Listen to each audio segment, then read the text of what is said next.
Sony has a very robust headphone lineup, and personally, as of early September 2019, I think the Sony WH-CH700Ns are currently the best premium ANC headphones on the market, and the Sony XB900Ns are the best mid-tier ANC headphones on the market. But today we're going to be comparing the Sony XB700s to the Sony WH-CH700Ns. Now, I'm fully aware that this is going to be a weird versus video because this isn't an apples-to-apples comparison. And normally, I wouldn't compare on-ear headphones with over-ear headphones, but I'm still going to be comparing these two headphones together because they constantly go on sale between a few dollars of one another, especially on Black Friday and Prime Day. And since both of these headphones are very different from one another, depending on your needs, one is going to be better than the other. Typically, the Sony WH-CH700Ns have a retail price of $200, but they constantly go on sale for $150 or $130. But the last few Prime Days and Black Fridays, they've gone on sale for $100, which is a steal. Then there's the Sony XB700s, which went on sale on Prime Day for $78, which is 40% off its normal retail price of $130. So definitely there are deals to be had here. If you want to pick either of these headphones up, they'll be linked down below. And if you're watching this video on Black Friday or Prime Day, please let me know by leaving a comment down below. But now let's get started. First off, the Sony XB700s are newer than the WH-CH700Ns because they were released in the spring of 2019, whereas the WH-CH700Ns were released in the spring of 2018. And this does correlate to build quality because the Sony XB700s are better built than the Sony WH-CH700Ns, which like to crack and squeak a lot whenever you flex this headband. Now, yeah, both of these headphones are mostly made out of plastic, but the build quality has always been a weak point of the WH-CH700Ns in general. But since late 2018, Sony has been improving the build quality of all of their newer headphones, which is great. But I also want to quickly point out that both of these headphones can only be laid down flat, and neither one of them come included with a carrying case. So if you plan on taking either of these headphones on the go with you, then I highly advise you invest in a hardshell carrying case. Now, regarding comfort, the XB700s are on-ear headphones, whereas the WH-CH700Ns are over-ear headphones. And right off the bat, I do want to say that both these headphones are big head approved.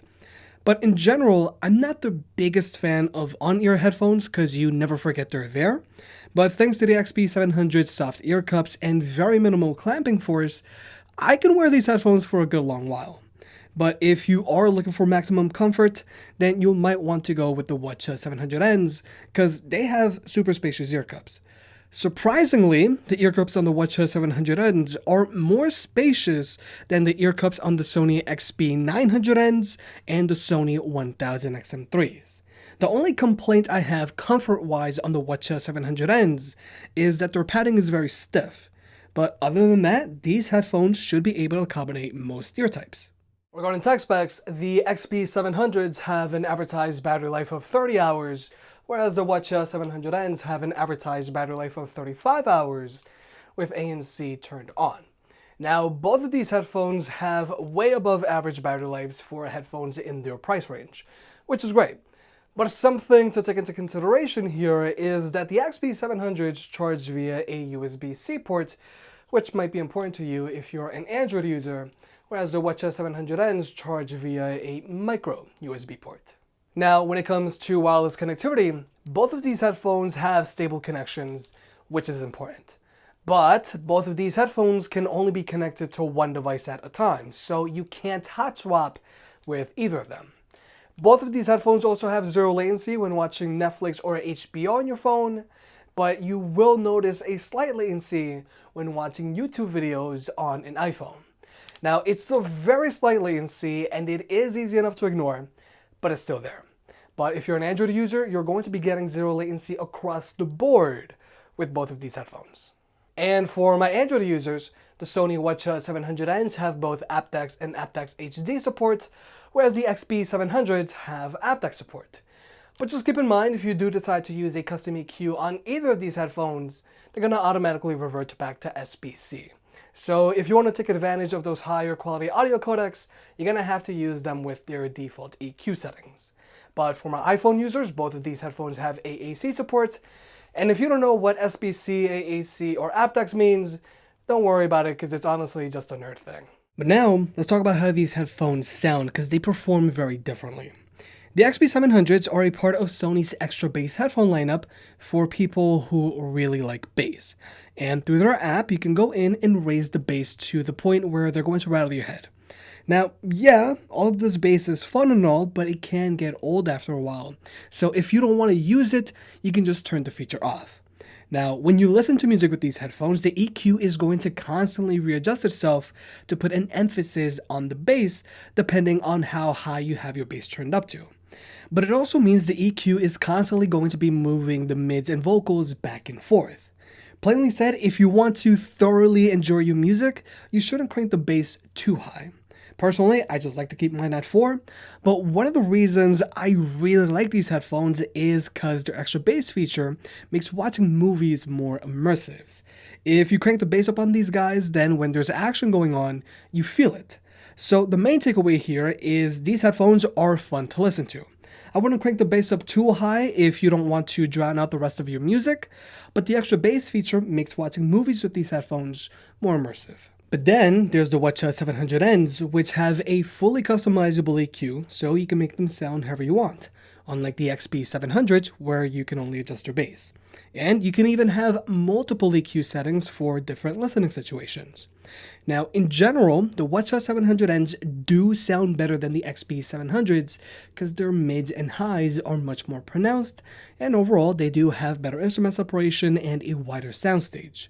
And surprisingly, these headphones do have an impressive amount of bass. Now, they don't have as much bass as the XB700s, but they do have more than what you'd expect. Overall, both of these headphones sound good, but if you want a better listening experience, then you should go for the WH-700N. But another major difference between these two headphones that could be a differentiating factor for most people is that the WH-700Ns have active noise cancellation, whereas the XB700s simply don't. And having ANC on your headphones could be a big deal for people who plan on commuting with their headphones on a regular basis. So, we're going to jump into an ANC test.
So like you may have just seen, the WH-700Ns don't block out nearly as much noise as the 1000XM3s, which is obviously a given, but it does do something. Although the ANC on the WH-700Ns isn't all that effective at blocking out higher frequency sounds like chatter, it does do a good job of blocking out constant low frequency sounds like road noise for like when you're on a bus.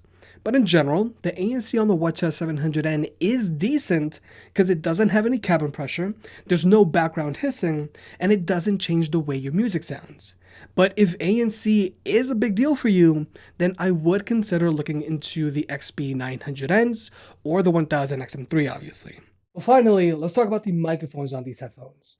For starters, Sony has never really had the best sounding microphones in their headphones compared to their competition. But objectively, the Sony WH-700Ns does have the better sounding microphone here, but it's still not all that great. So overall, both of these headphones are a steal on Black Friday or Prime Day.